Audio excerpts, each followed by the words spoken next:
And this guy came running out of a building, and a scout sniper took a shot at him, and it took him down. That was the first time I'd ever seen anybody get killed. You didn't want to be known as the crazy dude, or that, he's got nightmares or whatever. You just didn't want to be labeled that, so you just kept it to yourself. All right. What's up, Paul? What's going on? Not much, man. Thanks for being here today. Yeah, thank you. All right, man. Let's just start it off by let's talk about. Why don't you tell me where you're from and what your upbringing was like? All right. Grew up in a little town called Lancaster, California, middle of the Mojave Desert. About 120 degrees in the summer out there. Parents still married. I got a brother, older brother, younger sister. Middle class family. Wasn't super rich, wasn't poor. Well, I mean, we never struggled, but my pops worked 3 jobs to keep us afloat. And my mom was a housewife until she turned 40, and then she went back to school to become an RN. Wow. My dad was an authoritarian. He was never in the military, but that dude, if you left the house without making your bed, or if something was on the floor, say a sock, stand by from when you got home. So I kind of had that already ingrained in me growing up. Attention to detail was real big with him. And again, he was never in the military. That was just his personality. So our childhood was good. We never had any issues. Fast forward, going into high school. Had no clue what I wanted to do. Just like any other person in high school, any other kid. Senior year came, graduation came quick. I was like, you know what? I ain't doing nothing good. Probably just go join the military. So previous to that, my brother, who's 3 years older than me, went through the Devil Pups program. This was back in the early 90s. And he was kind of explaining to me what happened. So that's kind of what got my interest into the military. He tried to get in the Marine Corps. He couldn't. He has a problem with his leg, and they disqualified him. But anyway, so I graduated in 1999. Kind of messed around for about a year. June 4th, 2000, boot camp, MCRD. So what inspired you to join the Marine Corps? Just the stories I heard from my brother. It was the toughest, hardest boot camp. They would come down on you the hardest. It would, so that's what drew me towards it, trying to do something that was difficult. I'd never really experienced anything in my life up into Marine Corps boot camp that was like boot camp, other than living at home with your parents, but you know what I mean? Right. And so you went into boot camp, you said, what year was it? 2000. So funny story is the recruiter, I went in there. I tell this dude, I don't want to go in the infantry. My dad was like, you go in the Marine Corps, just don't do the infantry. So like everybody that goes in there, I wanted to be an MP. So I took the ASVAB, go back to the recruiter. Oh man, no, you didn't score high enough for MP. I said, all right, well, what else do you got? I do not want to go in the infantry. He goes, check out this video. Shows me this high-speed video, these dudes fast roping out of this helicopter. He's like, hey, that's like the SWAT team of the Marine Corps. I was sign me up. So fast forward into boot camp, right at the end of Marine Corps boot camp, they separate you between infantry and support. Well, I'm standing like a dummy on the support side, and they're calling me on the infantry side. And I'm like, hey, drill instructor, I'm not in the infantry. He's like, I'm security forces. They're like, no, dummy, you're infantry. And that was it. So did the year and a half billet there at Bangor with the security force company. What was that like? What was life like as in a security force battalion? In hindsight, we had it good over there compared to the Fleet Marine Force. So what I mean by that is we had a real set schedule over there. Monday through Friday. If you weren't in the wire doing the job that they do over there, you were just doing garrison type stuff throughout the week, and then you had the weekends off. So in hindsight, it was probably one of the better places that you could be in the Marine Corps. Now, Bangor, Washington, I understand that's a Navy base, right? Correct. Yeah. Did that play a part in having a good life there? I would imagine so. Everything, on a Navy base is different. It's, in my opinion, ran differently than the Marine Corps bases. Yeah. Especially if you've been on an Army base or even an Air Force base. Right. So yeah, definitely played into it. Difference in chow halls. Absolutely. Went to an Air Force chow hall one time. They had a waiter. I was tripping out. Right. So you did your time at your B billet in security forces, and where did you go from there? So this was November 2002. Got orders, Camp Lejeune, North Carolina. And I'm from Southern California. I literally live 2 hours away from Camp Pendleton. So why they wouldn't send me there, they sent me to North Carolina, which was cool. I'd never really been on the East Coast. I ended up at 3rd Battalion, 2nd Marines, which is obviously East Coast 2nd Marine Division, as a fleet Marine infantry unit. And so come December 2002, that's when we were starting to ramp up the first initial invasion into Iraq. So I had only been in the fleet for 2 months, no workups, nothing. Come January, we're on a ship floating to Kuwait, getting ready for the Iraq invasion. So, and that was due to 9/11, right? So Or no, not 9/11. well, we were still at Bangor. You were at Bangor at 9/11. So let's back Right. up a little bit.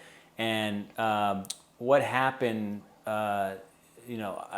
Obviously we know what happened during 9/11, but did you guys do anything special on base? Like you were at Bangor, Washington Security Force for 9/11. What happened? Did you guys?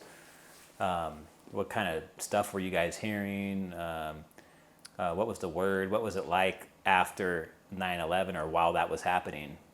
Well, 9/11 changed the course of the Marine Corps for me personally, and I think a lot of us that were all in there together, because we were all pre 9/11, so we didn't expect any wars, anything to happen. We're sitting there. I remember the day it happened, obviously 9/11, but we were in the wire portion of the base doing the duties over there, and they had it on the TV. I don't remember who it was, one of the gunnies or somebody was like, "Hey, there's been a terrorist attack." So just like any natural base, they kind of ramped it up security-wise, and I think it stayed like that for quite some time. But I never went to Afghanistan for 9/11. I went a few years later. Okay. All right. So from Bangor, Washington, you get stationed in North Carolina. Correct. Camp Lejeune. Yeah. And you're from the West Coast. Right. Well, they would call that getting the big green weenie, huh? When literally I could drive home 2 hours, now I got to fly 6 hours. Right. But anyway, that's the Marine Corps way. So, what was life like in the Fleet Marine Force? What was it like when you showed up at your new unit? If you're not straight infantry and you show up in an infantry unit, they kind of treat you differently to begin with. They want to know, they kind of trying to figure out who you are. Because security forces is kind of looked at as a support. They don't really look at you as infantry yet until you hit the infantry, fleet infantry. Once I got there, I kind of figured out I knew what was going on. I didn't have any issues integrating with the actual infantry dudes. So right. No issues. Once they found out you were squared away? Yeah, for the most part. What did you get into when you got there? What was it like being in the fleet? Being in the fleet, it's crazy because I was only there 2 months before being on a ship to Iraq. So I didn't really get the exposure that some of those guys had been in there for years. But it same mentality, even security forces, same mentality in the fleet, same kind of camaraderie. So when you jumped into the fleet, did you jump into maybe the end of a workup? They hadn't even done any workup. No workup was done because the actual word hadn't been sent yet that we were going to go into or invade Iraq. So I was supposed to go to Bridgeport. We were getting ready to do the cold weather training in Bridgeport, which I was desperately hoping didn't happen, and it didn't. So instead of Bridgeport, where we were going to do the cold weather training, they ended up saying, "Hey, pack all your stuff. We're getting ready to go to Kuwait." So come to January 2003, jump on a ship, Norfolk, Virginia. It was about a 2-week sail to Kuwait from the East Coast. and we went through a bunch of different areas, the Black Sea, Straits of Hormuz, all kinds of stuff. Ship life was pretty cool. It's just like a big floating city. Yeah, talk to me about that. How was it?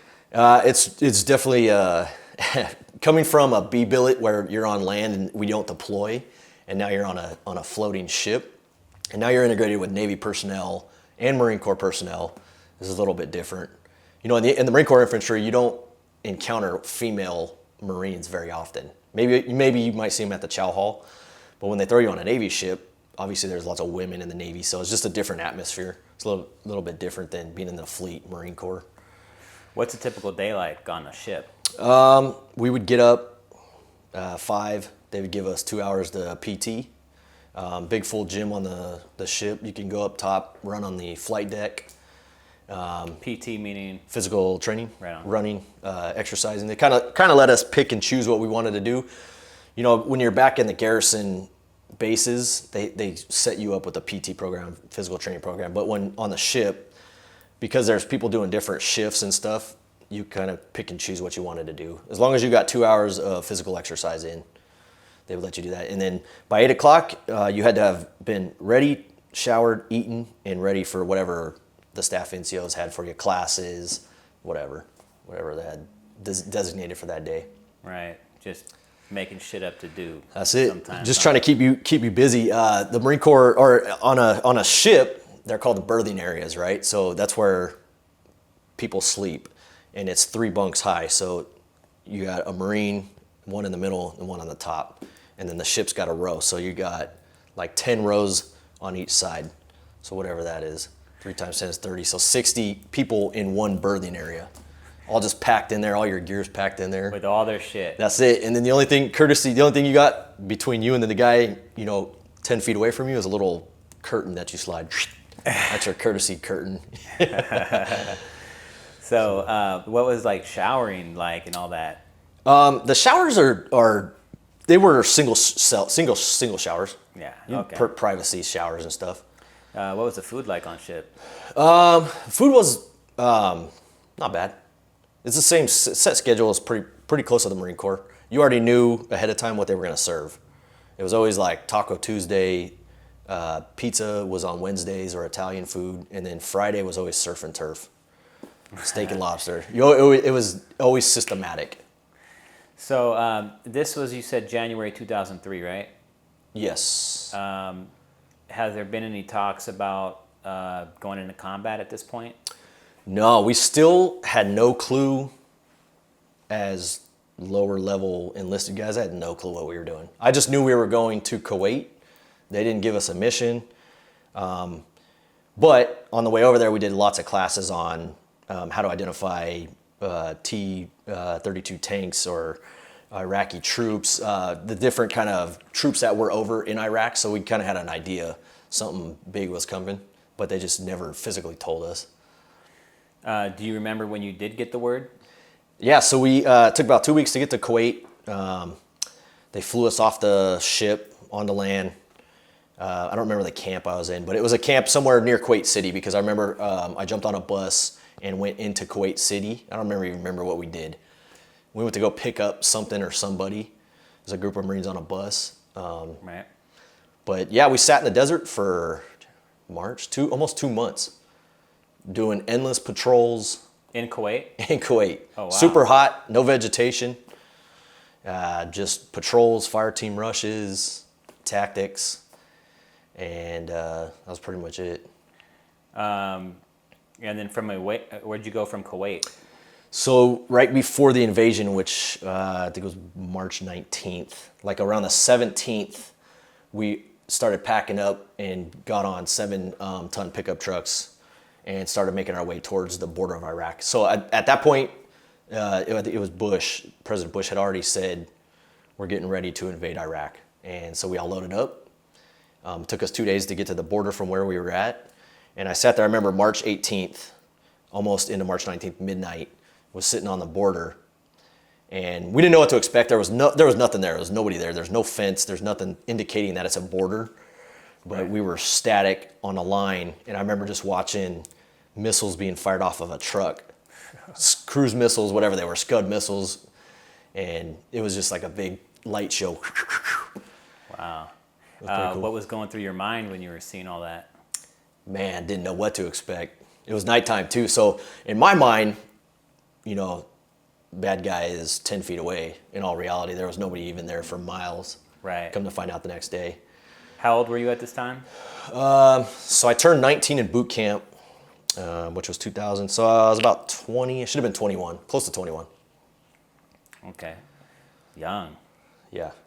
And so how did you guys, you said you jumped into 7 tons and entered Iraq?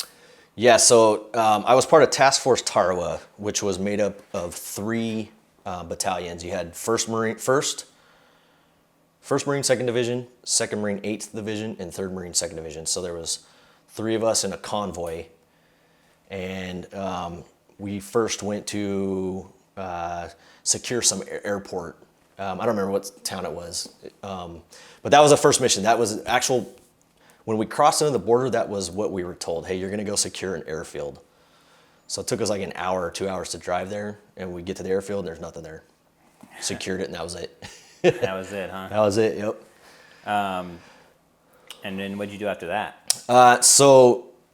Part of Task Force Tarawa was Army units, too. So you had the 3rd ID, which was the main Army force that pushed in. With the Marines, but it ironically, I think it was the 504 maintenance company where Jessica Lynch, the female private who was captured. So she was in the same convoy with us, just ahead of us. It was her maintenance company, then it went the Marines. So my unit was in the back. So that's when the whole Nazareth story came down, which was the battle for Nazareth. That was the major conflict that I was a part of. Let's talk about that. Yeah, so anybody that followed the war back then, Jessica Lynch was a private in the Army. And from what I understand, and this is just what I was told, I never confirmed it, but they had missed, or they were supposed to go around the city, but instead tried to take a shortcut through the city. And the word was that city was friendly, and obviously it turned out not to be. Her unit was ambushed, and a lot of them were killed, and I believe there were 7 of them captured, including her. So we were literally, I was literally up the street when all that happened, but we had no clue. We had no clue that was going on. So just like in a flash, our mission changed to now was securing 2 key bridges in the city of Nazareth, as well as trying to help locate any of the missing Army personnel. Wow. Pretty cool. Did you see any enemy at this point? Have you guys received any contact or? Up to that point, me personally or my unit, we never saw any contact until we entered the city of Nazareth. Okay. And so the first unit to push in was 1st Battalion, 2nd Marines. They went through in what is known today as Ambush Alley, and a bunch of their AVs got blown up. They had gotten ambushed by a pretty large Ba'ath Party Iraqi unit. And by the time our ass end of the convoy caught up, we were now integrated with 2-8. 1st Battalion, 2nd Marines was on one side of the bridge and they were cut off. Our mission was to try to go help them, but we couldn't get there because of the combat that was going on between the 2 bridges. So that was the first time that my unit received contact. And I still have a picture of the school where it all started. It was a school that the Ba'ath Party had kicked everybody out and bunkered to make it look like it was a school, but they were actually inside the building. And how'd that go down? That was at least 2 weeks of pretty intense fighting in the city. I don't recall my unit ever personally finding any of the Army personnel that were captured. I do remember going by all their blown up Humvees and stuff, and we had gotten word that one of them was captured and still alive, and that was Jessica Lynch. So from what I understand, again, this is what I was told, but somebody had given information to the Americans where she was being held and it was in a hospital. And just so happens my unit was literally like 2 blocks away from the hospital. So information had gotten to Marine Corps headquarters or whoever, that she was being held up in the hospital, and our unit was going to do some mock attack so that special operations could go in and rescue her. So you're ramping it up, like go a couple weeks ahead. Our unit does a mock attack on some building. I'm watching everything through my NVGs. Helicopters, they rescue her. We're monitoring the net, which is the radio. And I remember them saying, hey, we found her, she's alive. And that was like a big boost for everybody in the Marine Corps, or at least in my unit. You know, they had actually found her still alive, so it was pretty cool. Was she hurt, or do you know how her condition was or anything like that? No. I obviously later on she wrote a book, and she has a Facebook or Instagram page and stuff. So I read her book and kind of the story that she went through. But when it was all going down, we had no clue what kind of condition she was in. So after that was settled, what happened next? So I think we were there for maybe another week. Things calmed down. We had ended up securing that city and started pushing a little bit further towards Baghdad. I never went into Baghdad. That was the 1st Marine Division, I believe. But we went pretty close. We went to Diwania, to Crete, a few other spots. And by the time we had hit those last 2 cities, 1st Marine Division had already taken Baghdad. Mm-hmm. So the war was already realistically ramping down. So post Nazareth, I had 0 contact with no. I didn't even see any troops. Right. We saw a lot of blown up tanks along the way, stuff like that. But beyond that, I never had any contact ever again. Did you see any? Do you have any vivid memories of? I don't know. Did you see bodies on the side of the road, or just describe what the environment was like? Did you see life for Iraqis over there, like the kids? How are they living? It's definitely a third world country. No paved streets, mud huts, no sewer systems. We were very interactive with the kids. They liked us. They always asked us for candy, food. We would always play with them. The culture over there, obviously, we don't talk to the women. It's disrespectful to the men. But as far as the civilians, they were pretty receptive to us being there. I never had any issues with any civilians. A lot of them would come up and try to sell us products, Cokes, candy, whatever. They're just trying to make money. DVDs was a big one back then, right? In 2003. Right. You could buy 5 DVDs for $5 or whatever it was. Right. What was life like being in combat? Like, talk about how, like, sleeping, what'd you eat? Did you change clothes every day? Did you get to shower? Like, what was all that like? It was pretty miserable. So every time your convoy would stop, you'd have to dig a fighting hole, right? So it's got to be the length of your body and at least 4 feet deep. You at least try to. And that's what you would sleep in. And obviously, you'd have to have some kind of fire watch or guard. So you'd have to rotate guard duty, watching, trying to get some sleep in. And even if it was your turn to sleep, you're not really sleeping. So it was pretty miserable. I was pretty tired. I'm not gonna lie, for the entire deployment there. The stress of not sleeping, not knowing what's gonna happen, not knowing what's around the corner was pretty intense. I mean, I can imagine just, knowing that there's people out there that want you dead. It's pretty difficult to get a good night's rest, right? Yeah, and we had a lot of support though, a lot of air support, Cobras, Apaches. I remember first time I ever saw an Iraqi soldier get shot was one of our scout snipers, and this guy came running out of a building, and a scout sniper took a shot at him, and it took him down. That was the first time I'd ever seen anybody get killed. Wow. And he was still alive, and our medics were actually trying to help him, but he passed away. And I was like, wow. So it just kind of like hit me at that moment, like this is really happening. This is where we're at. Yeah, that's true. And as a kid, I never, other than some stupid Rambo movie, right? I never really saw anybody get killed or shot. So it's pretty surreal. But even along the way, there was dead bodies on the road. There was all kinds of stuff. Yeah. Yeah. Yep. From just people getting blown up? Was it Iraqis? Was it Americans? I never saw any dead Americans. Those were more enemy combatants that were still dead on the road that somebody hadn't removed, or maybe their vehicle had flipped over and they were still dead inside the vehicle. Okay. How long were you there in Iraq? We crossed over March 19th, and I want to say by mid-June, we were already driving back to the border of Kuwait. So 3 months maybe. Right. I mean, that was a quick war. Right. You know what I'm saying?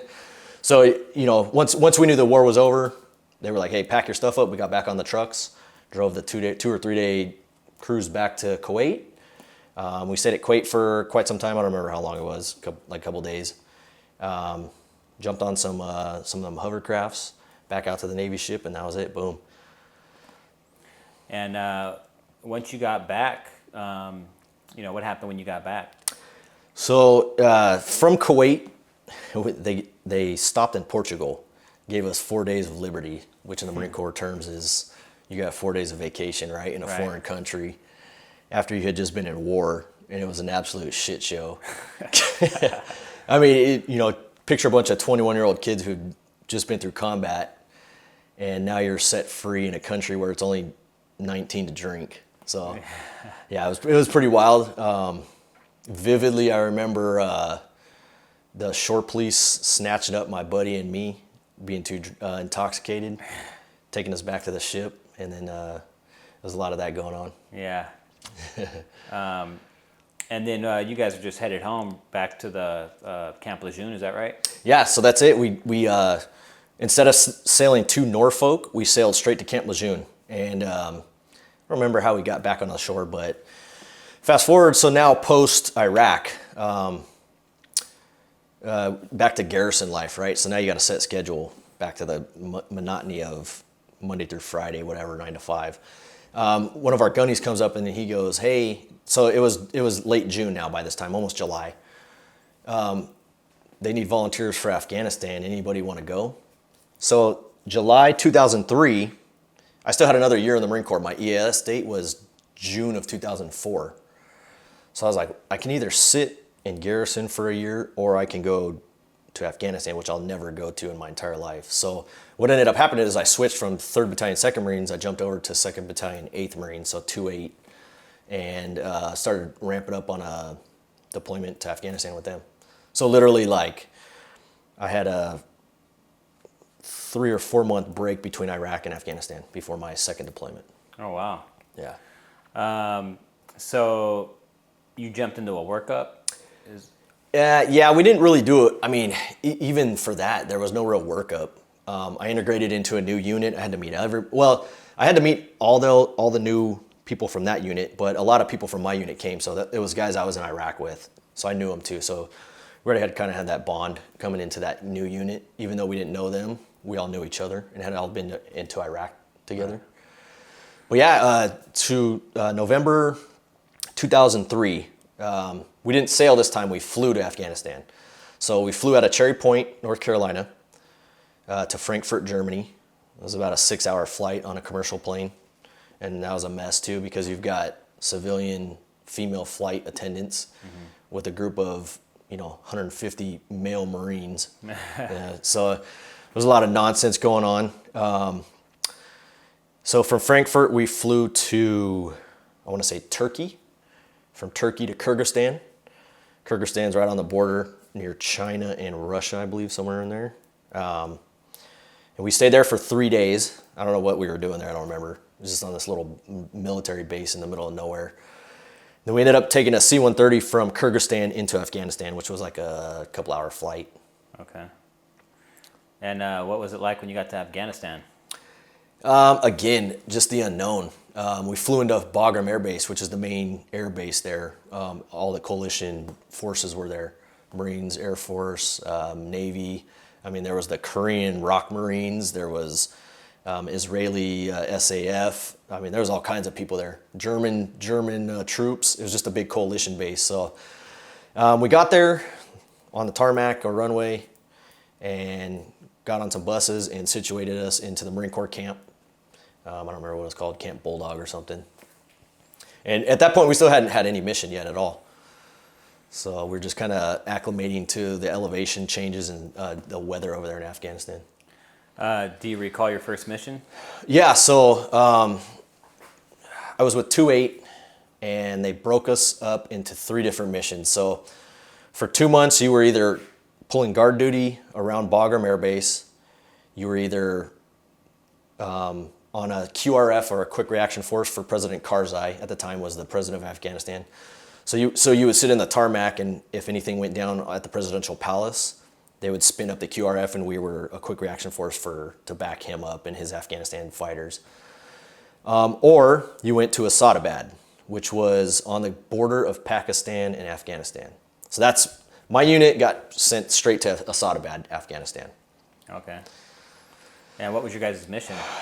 So that was about a 45-minute helicopter flight from Bagram to Asadabad. There was a special forces outpost there.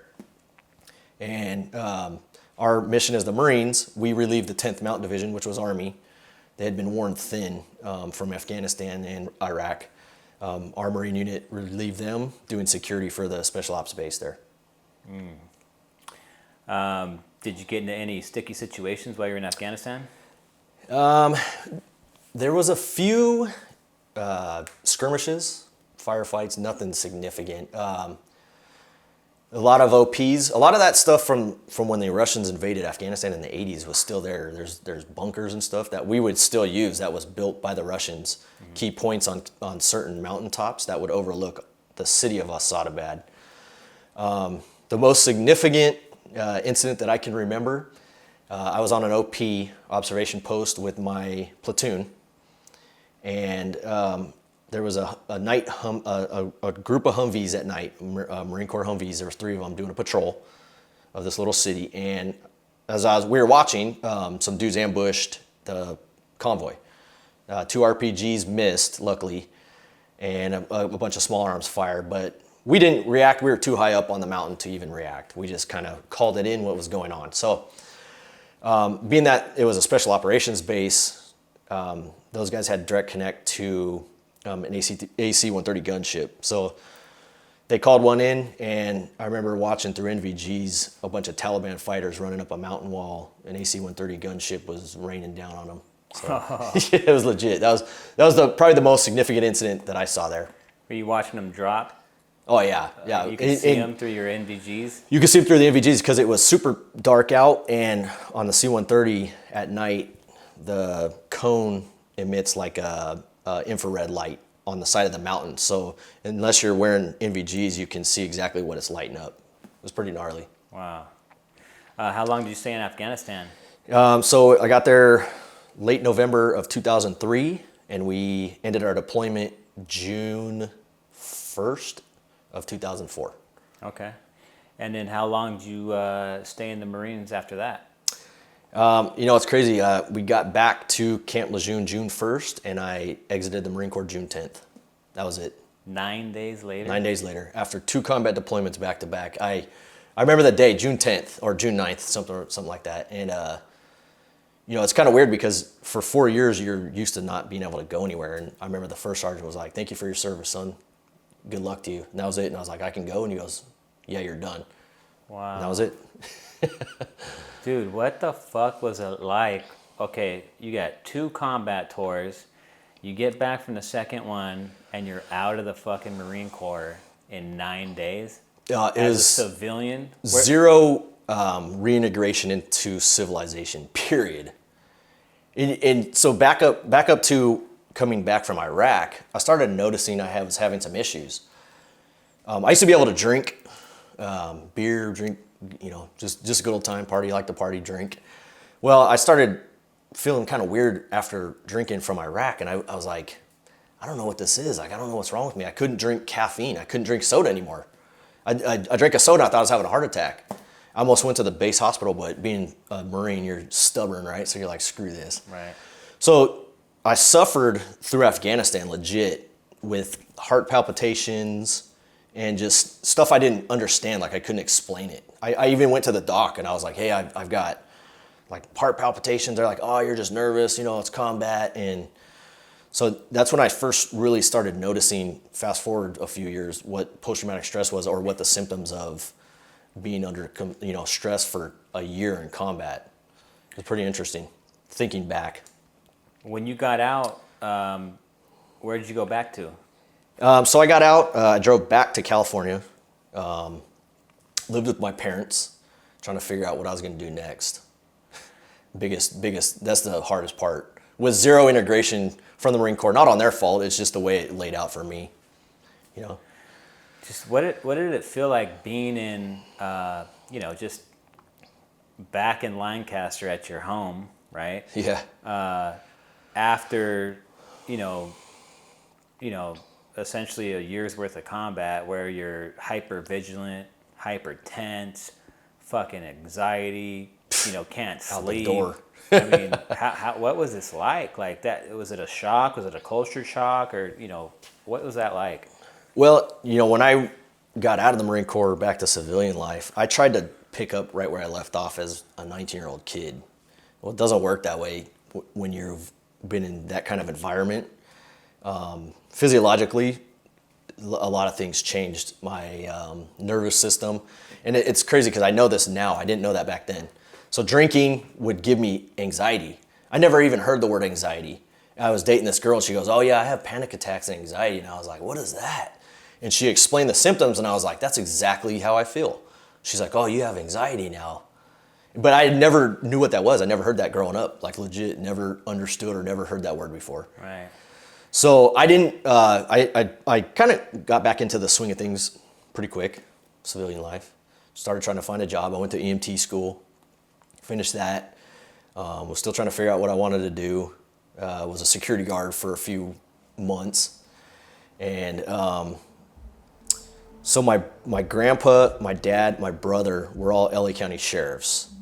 And I didn't really have any intuition of being a cop at all. But I was like, what are my skill sets and what's paramilitary, right? Community policing. Right. So my brother was like, hey, why don't you just apply for the LA County Sheriff's? And that's what I did. So that was about 2005-ish, and it took about a year and a half, and I was hired on in 2006. Okay. So you've been a deputy sheriff for how long? I just hit my 15th year, so 15 plus.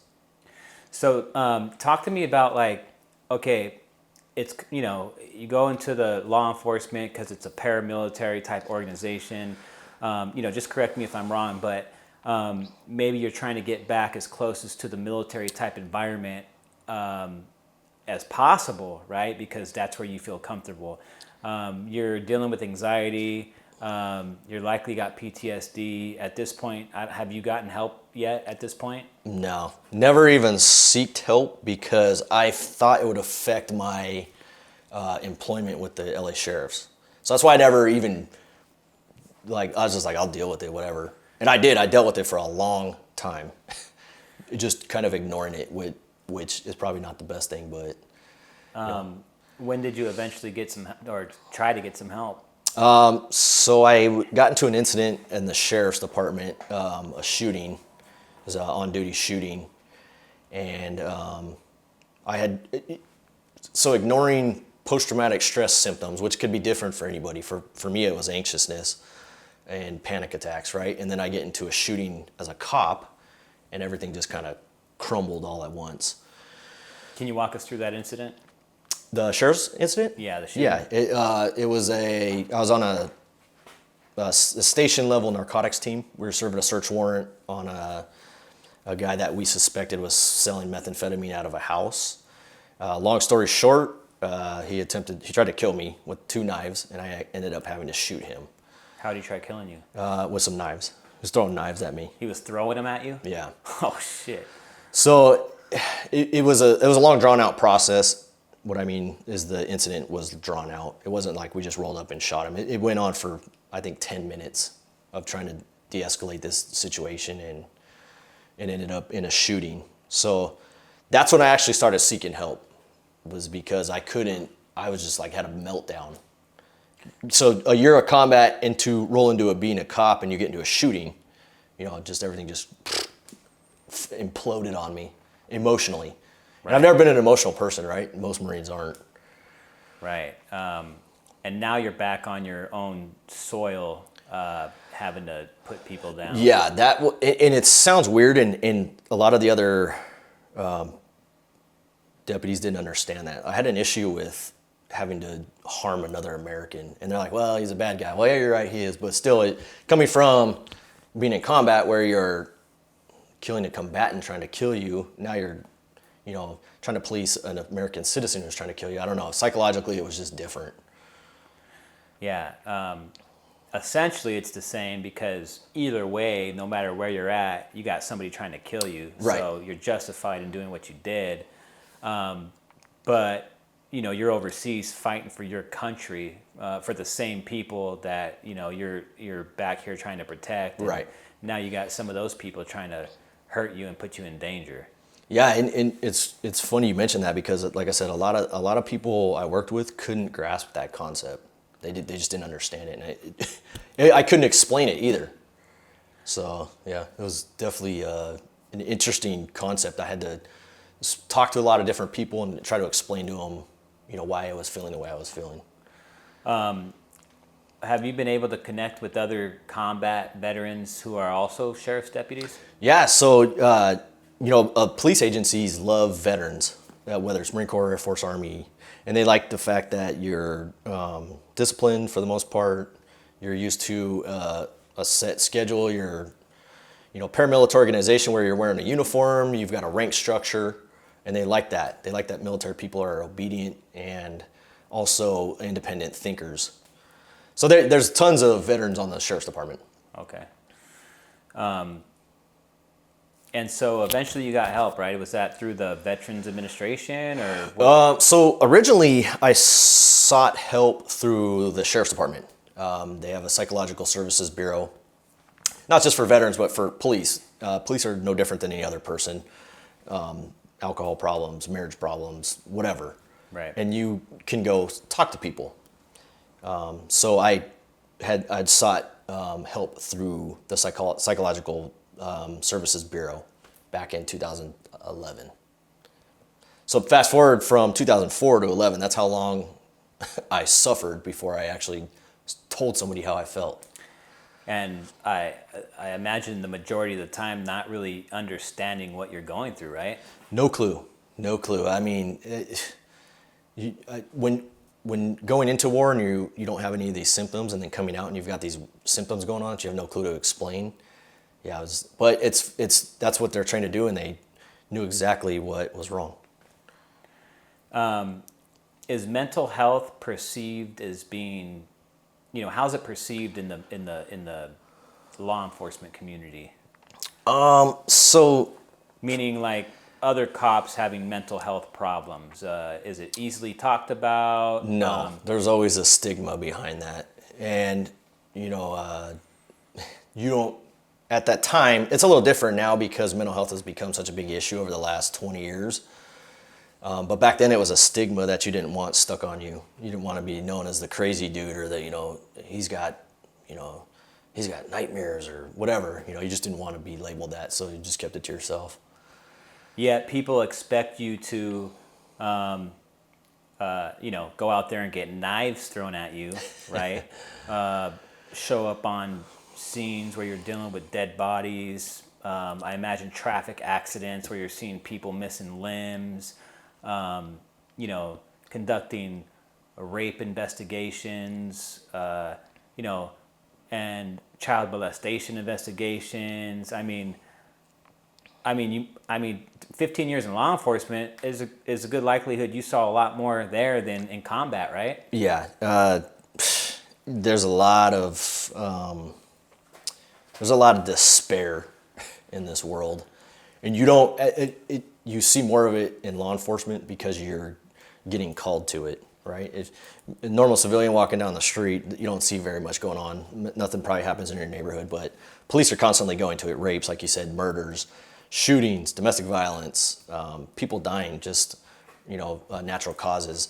That used to give me anxiety. Right. When I would hear like a emergency response call of somebody having a heart attack, I would be anxious because of all that year of combat and death I saw.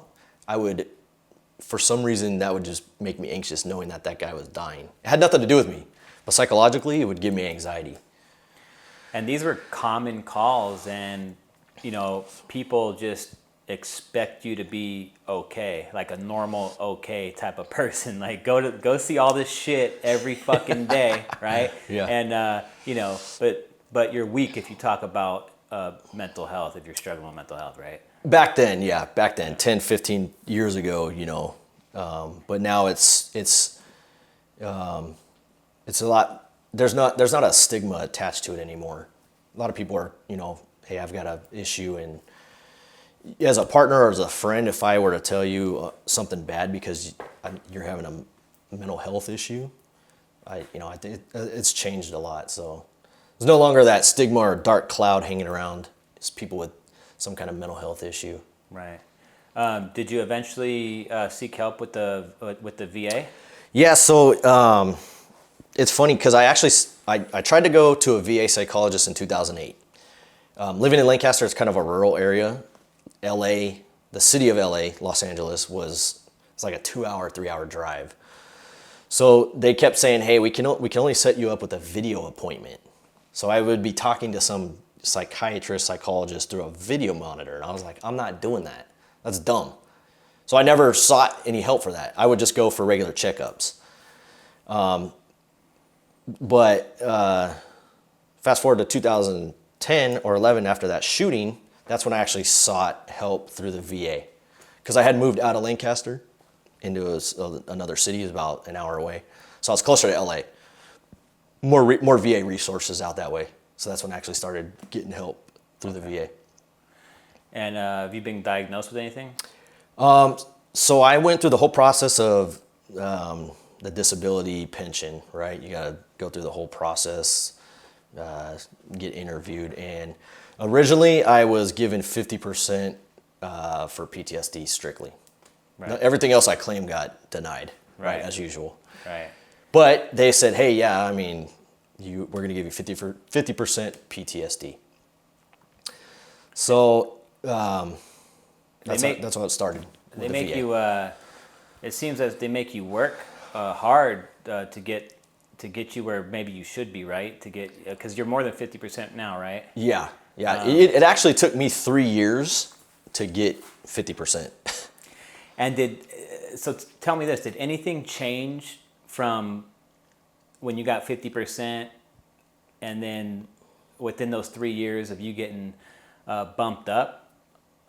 Because I ask this because a lot of the times you're submitting the same evidence over and over, and then the VA just rates you higher, and you didn't really submit anything different. It's like, I've heard this from many veterans about, it's like they're almost like, it's almost like they just want you to give up and quit.